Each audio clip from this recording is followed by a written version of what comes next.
Hello! The purpose of this video is to go through the 10 key AO1 points for diminished responsibility. So you need AO1, remember this is legal knowledge, you need it in an essay question and you need it in a scenario question. So if you want to watch my later video on evaluation, that's what you need for an essay as well as this. And if you want to know a bit more detail about diminished responsibility, have a look at the lockdown lesson. Okay, so summarising this in 10 key points. Number 1, diminished responsibility is a special defence. It's only available to murder, no other crimes.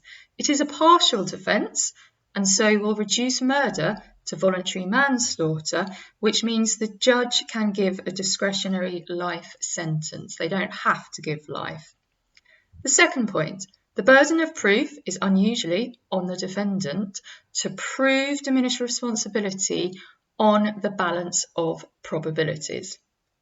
Point number 3, the law originally came from Section 2 of the Homicide Act 1957, but has been amended by Section 52 of the Coroners and Justice Act 2009.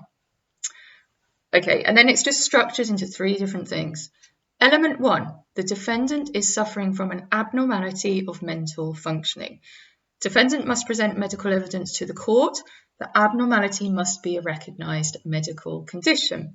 The case of Byrne says that this is a state of mind a reasonable man would find abnormal. So examples include severe depression, paranoia, delusions, and battered woman syndrome, which is the case of Ahluwalia. Element 2.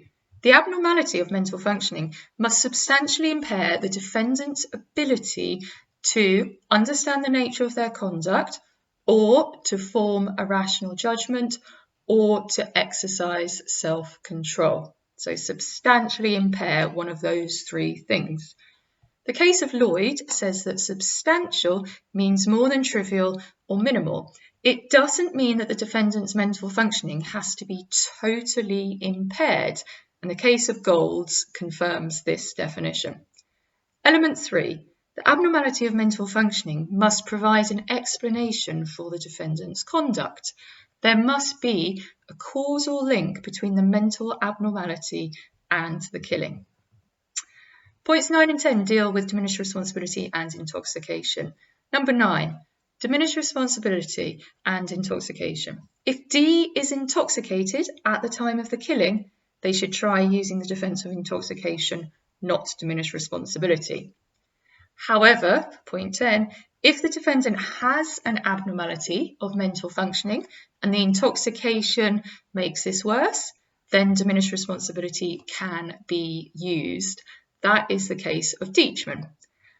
And then the final point, if the defendant is addicted to drinking drugs and this has affected their mental functioning, then they can also use diminished responsibility, and that is the case of Wood.